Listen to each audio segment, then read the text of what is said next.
Robert cresceu sob influência de duas figuras paternas distintas, seu pai biológico e o pai de seu amigo Mike.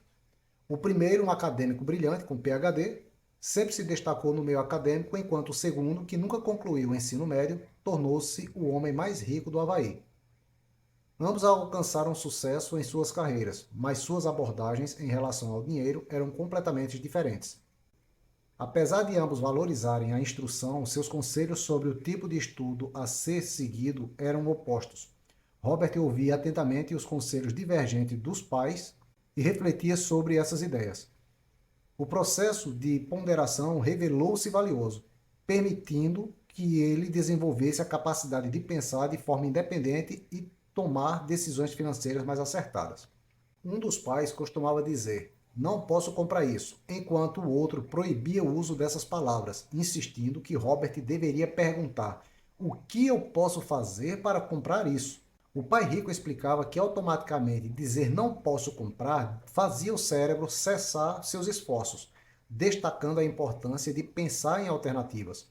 O objetivo desse exercício não era sucumbir aos desejos consumistas, mas treinar a mente, considerada por ele o computador mais poderoso do mundo. A diferença na abordagem sobre dinheiro fez com que um dos pais se tornasse financeiramente mais forte, enquanto o outro ficou mais fraco.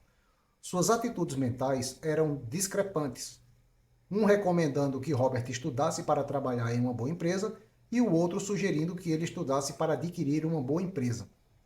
Essas diferenças levaram Robert a decidir seguir os conselhos do pai rico, mesmo que o pai com títulos universitários tivesse uma abordagem diferente. Segundo o pai rico, a maioria das pessoas está presa na, entre aspas, corrida dos ratos, impulsionada por duas emoções humanas fundamentais, o medo e a ambição, de modo que o medo da falta de dinheiro as leva a trabalhar doamente, e quando recebem o pagamento, a ambição as leva a pensar nas coisas maravilhosas que poderiam ser compradas. Essa rotina se resume a um ciclo interminável de acordar, ir ao trabalho, pagar contas, repetindo-se continuamente. A vida das pessoas é controlada incessantemente por essas emoções, medo e ambição. Mesmo quando ganham mais dinheiro, o ciclo persiste, pois as despesas aumentam proporcionalmente. Como escapar desse ciclo vicioso? O pai rico destaca o primeiro passo crucial, que é falar a verdade. Refletir sobre as emoções e ser honesto sobre o que se está sentindo é essencial. Em vez de resistir ao medo, as pessoas muitas vezes reagem emocionalmente, deixando de usar suas mentes de forma racional. Observar as emoções sem reagir a elas e utilizar a mente a seu favor é fundamental, segundo o pai rico. Ele argumenta que a ignorância sobre o dinheiro é que alimenta a ambição e o medo. Se as pessoas compreendessem como o dinheiro funciona e o seu impacto na economia, poderiam se libertar das amarras emocionais. Além disso, simplesmente ganhar mais dinheiro não resolve o problema se não houver conhecimento. Sem esse entendimento, as pessoas acabam acumulando mais gastos e permanecendo na corrida dos ratos. O pai rico enfatiza a importância do conhecimento financeiro como um meio de verdadeira libertação dessa armadilha financeira. Robert enfatiza a importância de entender a distinção entre ativos e passivos para alcançar a riqueza.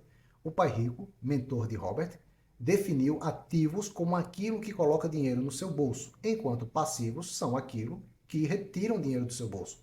A máxima é clara, entre aspas, os ricos adquirem ativos, as classes médias e baixa adquirem passivos pensando que são ativos, fecha aspas.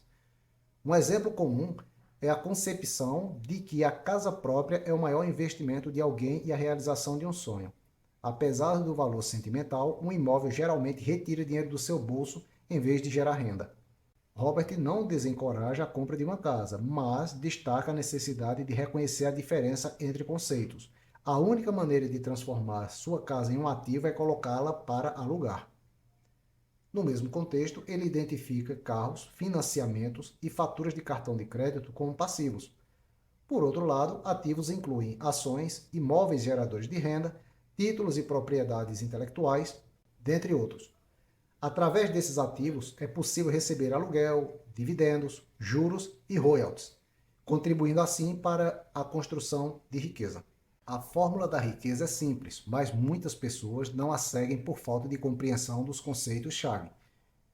Após entender as definições, torna-se evidente que, para se tornar rico, é necessário passar a vida adquirindo ativos, enquanto para permanecer na classe média ou tornar-se pobre, basta adquirir passivos.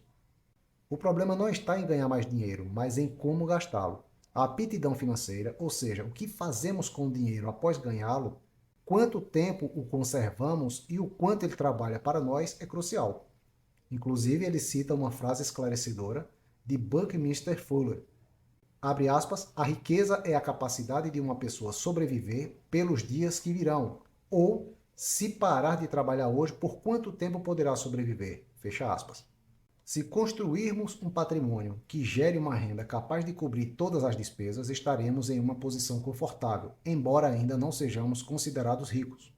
No entanto, ao continuar investindo em ativos que geram renda superior às despesas, podemos reinvestir o excedente em mais ativos. Fazendo um comparativo desse processo ao plantio de uma árvore, é necessário regarmos durante anos até que, um dia, ela não precise mais disso, pois suas raízes estão suficientemente profundas. E, neste ponto, a árvore nos proporciona sombra ao nosso bel prazer. Ele defende a ideia de que, se quisermos adquirir passivos, devemos primeiro investir em ativos que gerem valor suficiente para financiar nossos desejos.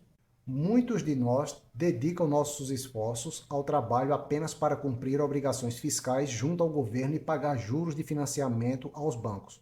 Robert adverte contra um dos maiores erros que podemos cometer, trabalhar exclusivamente pelo dinheiro. O autor ressalta que o dinheiro não é real, é apenas um meio para conquistar coisas reais. Ele argumenta que apenas a educação financeira pode proporcionar a compreensão correta sobre o dinheiro. Enquanto as classes média e baixa frequentemente trabalham pelo dinheiro, os ricos adotam uma abordagem diferente, fazendo com que o dinheiro trabalhe para eles. A propósito, por si só, ter mais dinheiro não resolve os problemas das pessoas. Muitos indivíduos bem remunerados ainda enfrentam desafios financeiros por não compreenderem como fazer o dinheiro trabalhar a seu favor. A solução proposta por Robert é investir em ativos. Ele argumenta que a aquisição e construção de ativos que gerem fluxo de caixa são estratégias eficazes para fazer o dinheiro trabalhar para você. Isso, segundo o autor, é a essência da ciência do investimento. Permitir que o dinheiro faça mais dinheiro.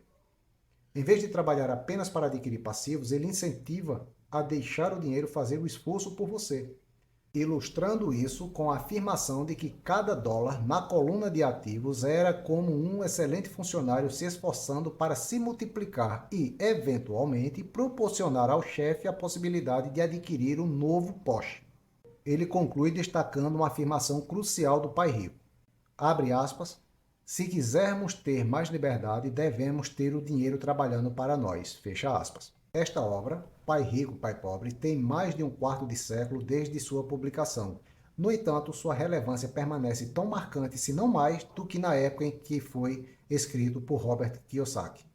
Ao ler o livro, certamente a mente se abre para questões financeiras, fazendo-nos compreender que o dinheiro é um aliado, não um vilão.